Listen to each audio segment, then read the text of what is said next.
Vale of Kashmar, used in Eastern orders of sacred mysteries. Exquisite oriental perfume. We desire to draw the attention of the one who reads here to our Vale of Kashmar, that wonderful oriental perfume. This exquisite perfume is imported in original oriental boxes, direct from the Orient, in sealed bottles with ground glass stoppers, which are made to fit each bottle so that the fragrant oriental odor cannot escape. Neither can there be any undue evaporation from these special bottles. Vale of Kashmar perfume is made from a formula that for centuries has been highly prized and most carefully guarded by the great master chemists of the Orient. No American or European manufacturer can produce a perfume anywhere near as fragrant, no matter how skillful their organization or how finely equipped their laboratories are. The ingredients of this famous Vale of Kashmar perfume were the first secret preparations to be used by those learned Oriental chemists to whom the world is deeply indebted for Oriental perfumes and temple incense. Perfumes made in this country carry very little, if any, fragrant odor with them, their base or body being alcohol, and on account of this, they in time lose their scent. Vale of Kashmar perfume is guaranteed to be made in the Orient, and every bottle bears an Oriental symbol, which is pressed on its side.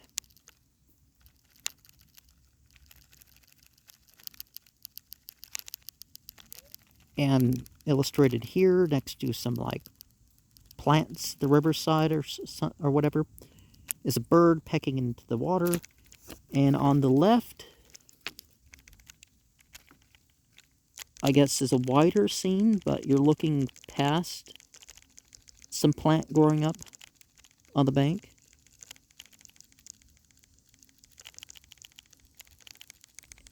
And there's like a triangle with a person in it, I guess. Vale of Kashmar is the great oriental perfume used exclusively by many in central India, a famous oriental perfume at a moderate price. Its exquisite oriental,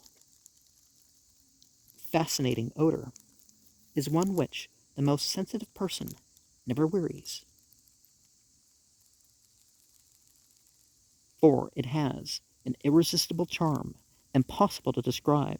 It is delicate and refined, unusually lasting, and is used exclusively by occult students, healers, and those seeking higher development, as well as followers of Oriental philosophy and Hindu occultism in India, for it gives forth a subtle, powerful, and beautifully fragrant Oriental odor. And I don't know what would make it sound or smell Oriental, but okay. The time has come when everything is Oriental. That is to say, people outside of the Orient are today using Oriental temple incense to burn in their homes and businesses places. It is generally held that the burning of genuine temple incense drives out bad influences and helps one to succeed in all undertakings. All we ask for this Oriental perfume is that you try it.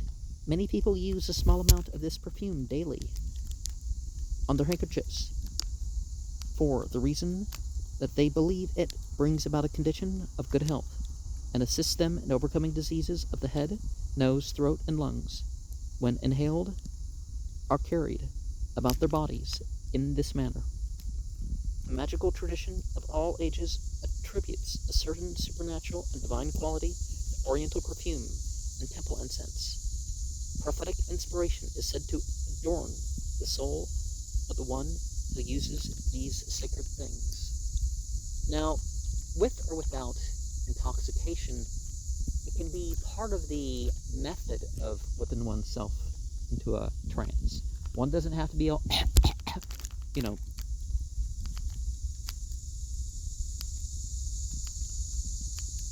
The disciple of occultism regards Vale of Kashmar perfume with its exquisite odor of fragrant oriental flowers as the goddess of mystery and of solitude.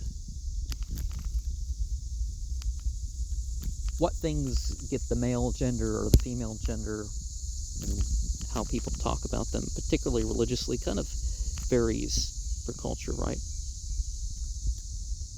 Well, the sage and the discreet adept uses it as a sure means of obtaining inspiration and spirit sight.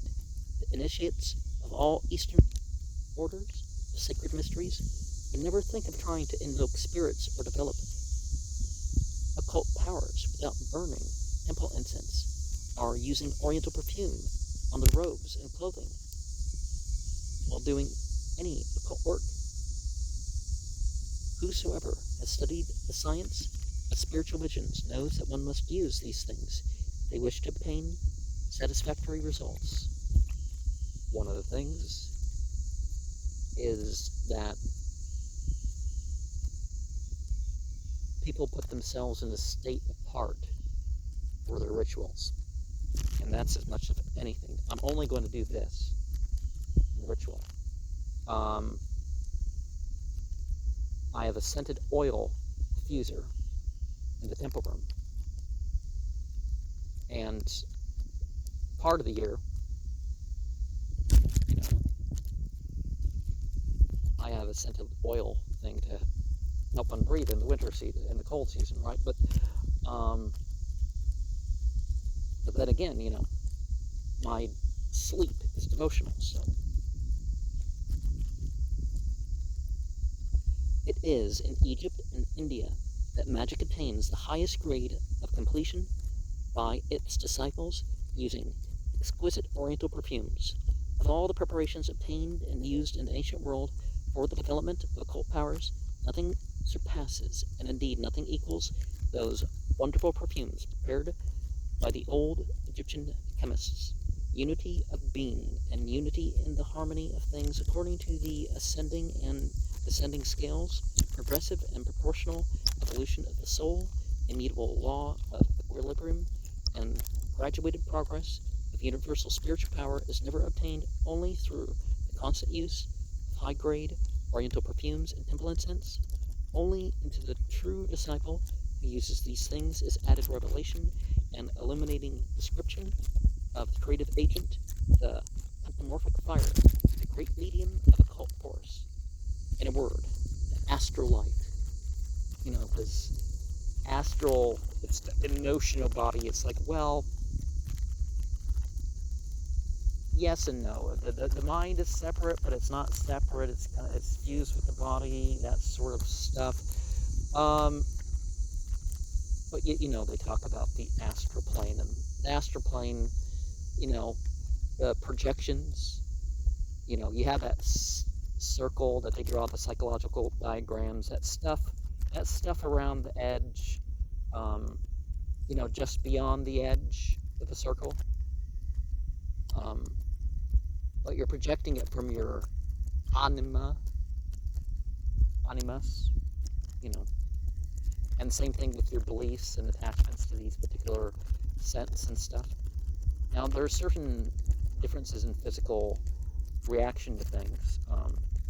Some scented oils, strangely, can cause a person to have their pain relieved, or not just, oh, this causes the sinuses to do this, and yeah, just very